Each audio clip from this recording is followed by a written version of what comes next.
Bonjour à toutes et à tous, bienvenue dans cette nouvelle vidéo. Aujourd'hui on va parler du secret pour transformer de simples viewers, de simples personnes qui viennent regarder votre vidéo en de réels abonnés qui vont vous suivre sur le long terme. Le secret pour ça, pour transformer 100 000 vues en au moins 10 000 abonnés, c'est d'utiliser un call to action à chacune de vos vidéos. Il faut toujours mettre le call to action à la fin de la vidéo.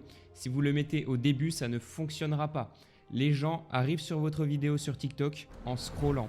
Donc si vous n'êtes pas assez captivant dans les 3 premières secondes, les personnes vont scroller. Donc si en plus vous faites votre call to action dès le début, ça ne va pas fonctionner. Les personnes vont pas du tout engager avec votre contenu et donc vont swipe et votre engagement sera tué. Donc le call to action, je réexplique qu'est-ce que c'est. C'est un texte, une musique, un son ou même un GIF qui va inciter les gens à s'abonner à votre compte. Il faut que cette animation, peu importe quelle qu'elle soit, peu importe la forme, fasse comprendre à la personne qui est sur la vidéo qu'elle doit s'abonner et qu'elle va faire partie d'une communauté par la suite. Donc, si vous dites aux gens de s'abonner dès le début de votre vidéo, vous comprenez bien pourquoi votre watch time ne sera pas bon. Parce que les gens vont arriver, vous n'aurez même pas commencé votre vidéo, que vous leur demanderez déjà de s'abonner. Donc ça ne fonctionne pas. A l'inverse, si vous le faites à la fin de votre vidéo, si vous dites « Ok, abonne-toi si tu as aimé la vidéo, etc. » Là, ça fonctionne mieux. Mais nous, on va pas faire un simple call to action sans âme, sans vraiment de profondeur, où on dit abonne-toi si tu as aimé la vidéo, parce que ça, tout le monde peut le faire. Nous, on va vraiment chercher un call to action qui est personnel à chacun, qui va vraiment donner envie à la personne, non pas de s'abonner, mais en plus d'intégrer votre communauté, d'intégrer votre audience et de faire partie, entre guillemets, de votre famille. Avant d'attaquer la suite de la vidéo, je te rappelle que si tu veux avoir d'énormes résultats sur les réseaux sociaux et comme moi gagner plus d'1,7 million d'abonnés en moins de 2 ans sur TikTok, tu peux t'inscrire à mon programme Les Influenceurs, rejoindre ma communauté d'influenceurs qui se pousse vers le haut, avoir accès à plus de 20 vidéos détaillées sur tous les aspects de TikTok, en partant de la monétisation au mindset jusqu'à le personal branding pour créer son personnage sur les réseaux sociaux. Avoir aussi un mail par jour avec une idée de vidéo virale directement dans ta boîte mail. Si tu veux t'inscrire, le lien est en bio.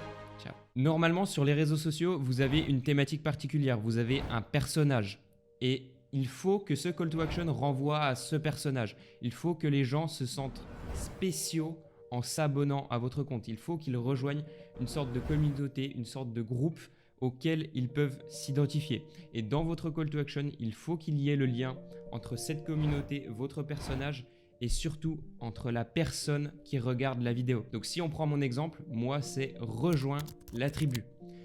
Dans mon champ lexical entre guillemets de ma vidéo, j'utilise beaucoup de connotations à Koh-Lanta. Notamment à la fin, je dis la sentence est irrévocable. Et si on prend aussi la tribu au sens propre, c'est quelque chose de spécial, un groupe privilégié, un groupe restreint. Donc on a envie de faire partie de cette tribu parce que c'est un groupe qui partage les mêmes valeurs. Et dans ma tribu, entre guillemets, ce sont des gens qui n'ont pas envie de personnes toxiques sur les réseaux. En tout cas, c'est l'image que je veux renvoyer.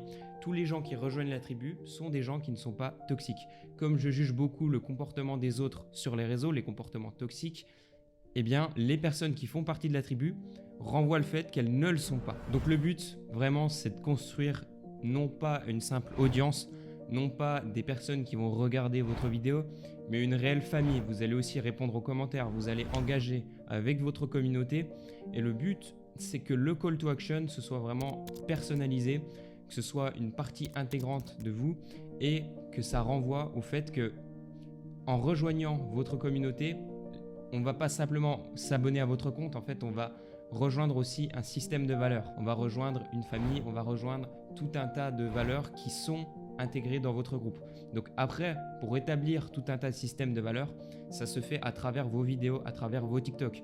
Moi, en jugeant les gens, en établissant le fait que j'ai envie de ramener de l'harmonie sur TikTok, de l'ordre et d'éviter justement tous ces aspects toxiques qu'on voit de plus en plus, j'ai établi mon système de valeurs.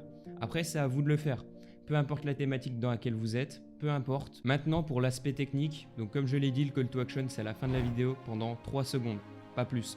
Parce qu'après, c'est trop forcé. Donc, vraiment, dans les 3 dernières secondes, on met le call to action, pas avant, pas après. Vraiment les 3 dernières secondes, c'est là qu'on a le plus de résultats. En tout cas, c'est ce que j'ai testé depuis ces 2 dernières années. C'est tout pour cette vidéo. N'oublie pas, si tu veux exploser sur les réseaux, je t'invite vivement à t'inscrire à mon programme Les Influenceurs. Le lien est dans la description. C'était Lucas, on se retrouve très bientôt pour exploser vos réseaux sociaux. Ciao!